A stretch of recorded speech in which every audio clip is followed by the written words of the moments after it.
wasiirka wasaaradda qorsheynta maalgashiga iyo iskaashiga caalamiga ah ee dowladda Jubbaland Mudane Cabdiraxmaan Cabdi Axmed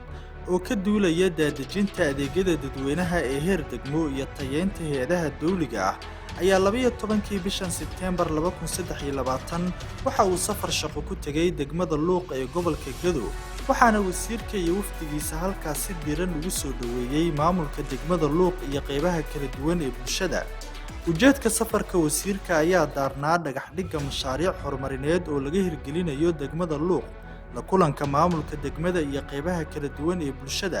iyo u korgelidda baahiyaha ka jira degmada Luuq ee waxqabadka u baahan. reer Luuq iyo guud ahaan gobolkan runtii waxay lafdhabar u yihiin haykalka iyo nidaamka iyo dawlad jecel.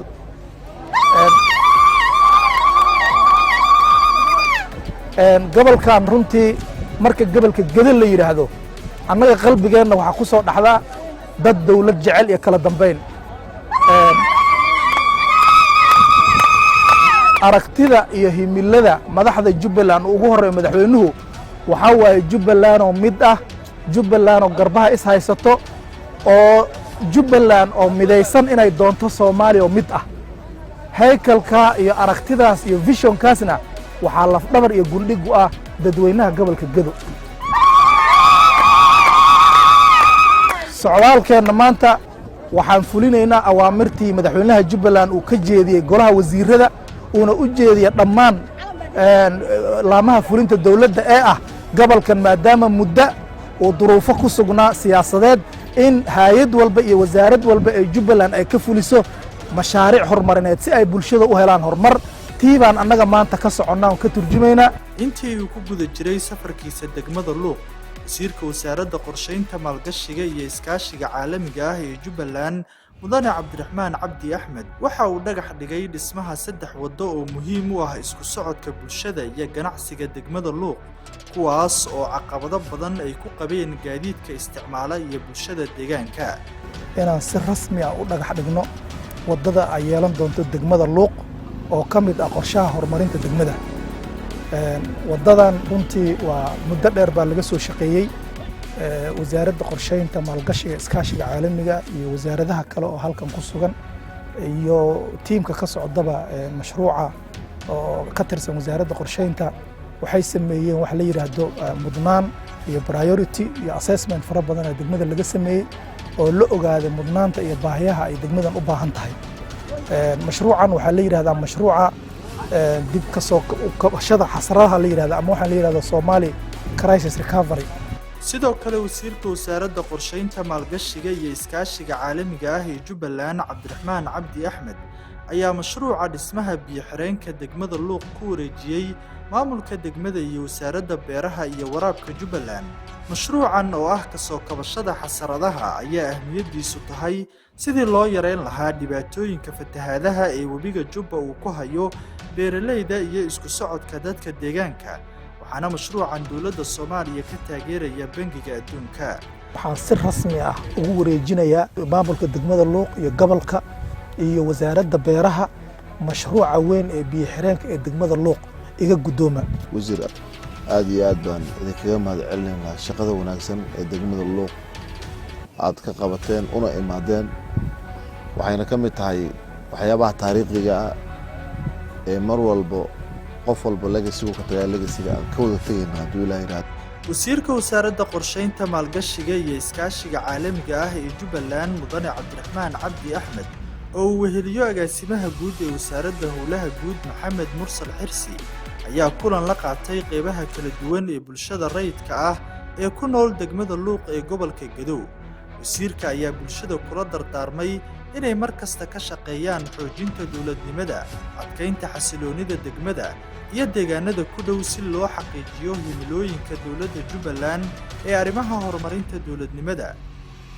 dhinaca kale wasiirka wasaaradda qorsheynta Jubbaland oo ay weheliyaan agaasimaha wasaaradda howlaha guud maamulka gobolka Gadow iyo kan degmada Luuq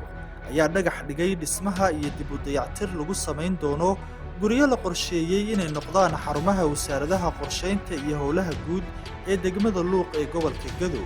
maamulka gobolka Gadow iyo kan degmada Luuq ayaa wasiirka wasaaradda qorsheynta iyo agaasimaha wasaaradda howlaha guud ku wareejiyay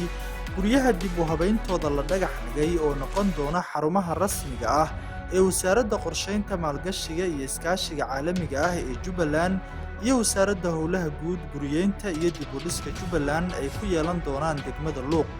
maanta labadan shaqadan aan halkan ka dhagax dhignay oo sharaf inoo ah inaan dhagax dhigno laba wasaarad oo halbowle u ah wasaaradaha dowladda Jubbaland howlaha guud iyo guriyeynta iyo wasaaradda qorsheynta maalgashiga iyo iskaashiga caalamiga runtii waxay ka turjumaysaa inay Luuq ay u noqon doonto saldhigga dowladnimada Jubbaland bay ka turjumaysaa iyo sidaa diyaar ugu tihiin way soo jiidanaysaa dowladdu inay imaato maantana ayagana markhaati bay ka yihiin waxaan rajaynaynaa wasaaradihii kaloo dhanna inay ku soo da'an doonaan oo imaan doonaan haddii Ilaahay raalli ka noqdo. intii uu ku guda jiray safarkiisa degmada Luuq wasiir Cabdiraxmaan Cabdi Axmed oo ahmiyad siinaya dhiirigelinta shaqaalaha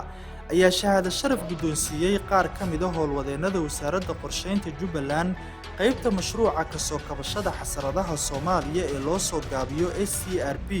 oo dhawaanahan shaqooyin muhiim ah ka waday deegaanada Jubbaland isagoona ku dhiirigeliyey inay sii laba jibaaraan shaqooyinka muhiimka ah ee u hayaan dowladda iyo bulshada. sidoo kale wasiirka ayaa degmada Luuq ka asteeyay halka ay ku ekaanayso wadada isku xirta degmooyinka Doolow iyo Luuq ee gobolka Gado oo uu horay u dhagax dhigay madaxweyne ku-xigeenka koowaad ee Jubbaland Mudane Maxamuud Sayid Aadan oo ku sugan degmada Doolow.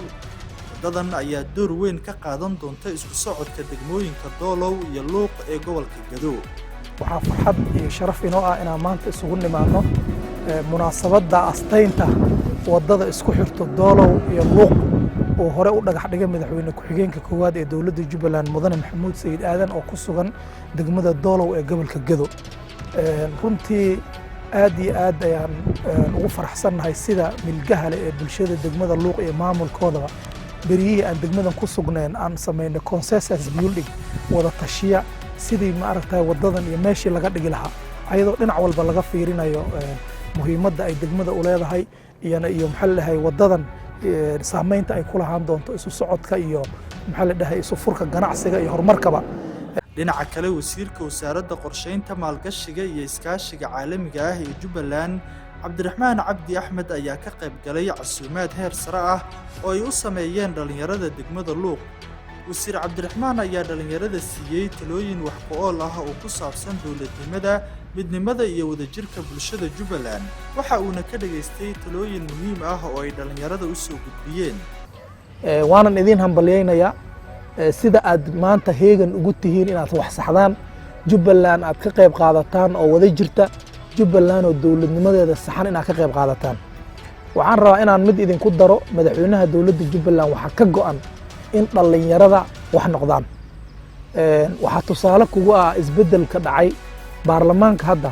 gabdha yaryar iyo dhalinyaro badan u badan oo sidii hore aan ahayn oo loo badiyay. golaha wasiirada sidoo kale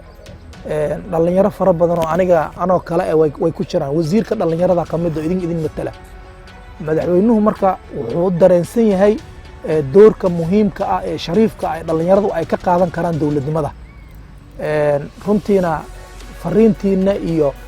hamiga maanta idinku jiro iyo fikirkan quruxsanna waan idinka gaarsiinaynaa. waxaana rajaynaynaa inaad qayb ka noqotaan berri kursiga aniga aan joogo inay ugu matalaysaan.